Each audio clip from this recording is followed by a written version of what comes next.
இன்றைக்கி நம்ம வந்து பீனட் சட்னி எப்படி பண்ணலான்னு பார்க்க போகிறோம். இங்கே வந்து நான் 1 கப் பீனட் பாக்கி இருக்குது. ஸோ இதை யூஸ் பண்ணிடலான்னு பார்க்குறேன். அதனால I want to make use of this. இது ரொம்ப ஈஸியான ரெசிபி. கொஞ்சம் ஒரு பெரிய கடாயில் இந்த 1 கப் பீனட்டை போட்டு நல்லா ரோஸ்ட் பண்ண போகிறோம். ரோஸ்ட் பண்ணிவிட்டு காஞ்ச மிளகா, red chillies, dried red chillies and garlic போட்டு இந்த 3 இன்க்ரீடியன்ட் தான். சால்ட் அண்ட் லிட்டில் பிட் உப்பும் புளி, டேமரிண்ட் கொஞ்சமும் கடைசி அரைக்கும் போது வைக்க போகிறோம். பட் இவ்வளோ தான் இந்த 3 ingredients. Peanut, roasted peanut, directly roasted பீனட்னா இன்னும் ஈஸி, அதை நீங்கள் யூஸ் பண்ணிக்கலாம். ஸோ பீனட், ரெட் சில்லி, காஞ்ச மிளகா அண்ட் கார்லிக். இங்கே ஒரு கடாயில் நான் ஆன் பண்ணியிருக்கேன். இதில் கொஞ்சமாக நம்ம ஆயில் ஊற்றிக்கலாம்.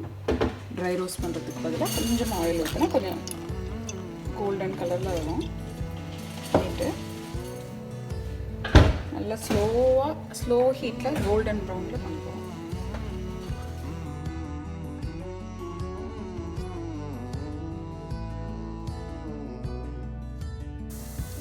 இதில் 5 garlic cloves போடுறோம்.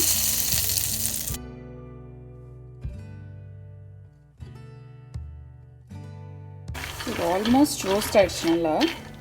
இப்போ நம்ம என்ன பண்ண போகிறோன்னா, இது கிரைண்ட் பண்ணுறதுக்கு முன்னாடி, அரைக்கிறதுக்கு முன்னாடி இது நல்லா கூல் ஆகணும். ஸோ கூல் ஆகும் போது நம்ம வந்து ட்ரைட் ரெட் சில்லிஸ் இருக்குல்ல, காஞ்ச மிளகா, நான் எங்கள் வீட்டுக்கு ஏற்ற மாதிரி எங்களோட ஸ்பைஸ் லெவலுக்கு நான் இவ்வளோ போடுறேன்.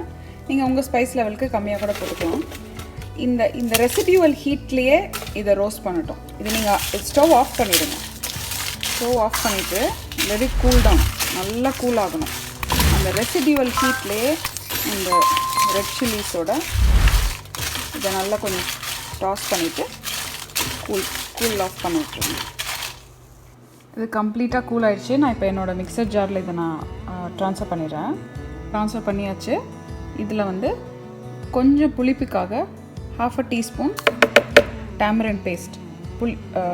ஃப்ரெஷ் புளி இருந்ததுன்னா ஒரு சின்ன பீஸ் ஆஃப் புளி போடுங்க. என்கிட்ட புளி இல்லை, புளி பேஸ்ட் தான் இருக்குது. ஸோ அதனால் டேமரிண்ட் பேஸ்ட் ஒரு 1/2 டீஸ்பூன். சால்ட் வந்து ஆஸ் பர் டேஸ்ட்டு ஆட் பண்ணி கொஞ்சமாக தண்ணி ஊற்றி இதை நல்லா பிளெண்ட் பண்ணிக்கலாம். நல்ல ஃபைனான பேஸ்ட்டாக அரைஞ்சிடுச்சு. இதை நான் ஒரு பாத்திரத்தில் ட்ரான்ஸ்ஃபர் பண்ணிடுறேன். அந்த ரோஸ்ட் பண்ண அதே பேனில் இப்போ நம்ம கொஞ்சம் ஆயில் போட்டு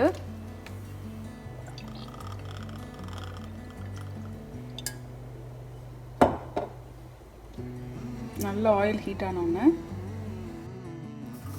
நல்ல generous portion of mustard seeds add பண்ணலாம்.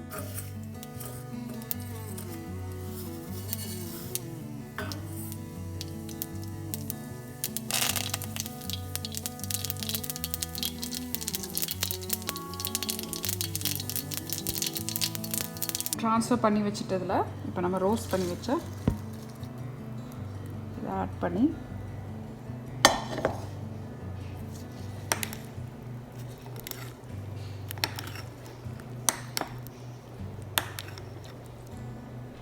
சூப்பரான பீனட் சட்னி ரெடி. இட்லி, தோசை, பொங்கல், என்ன உப்புமா எல்லாத்தோடையும் சூப்பராக இருக்கும். ட்ரை பண்ணி பாருங்கள். வினோதோட அப்சல்யூட்லி ஃபேவரட்டான சட்னி பீனட் சட்னி. இதிலே நீங்கள் எக்ஸ்ட்ரா இன்க்ரீடியன்ட்ஸ் வந்து தக்காளியை வதக்கி போடலாம், வெங்காயம் வதக்கி போடலாம். இது வந்து திஸ் இஸ் த பேஸ். நீங்கள் இதில் என்ன வேணால் போடலாம். ஈவன் எள்ளு கூட வதக்கி போடலாம், வறுத்துட்டு கூட சேர்ந்து போடலாம், நல்லாயிருக்கும். நான் வந்து 3 இன்க்ரீடியன்ட்ஸ் மட்டும் வச்சு பண்ணியிருக்கேன். So the easiest simplest peanut chutney.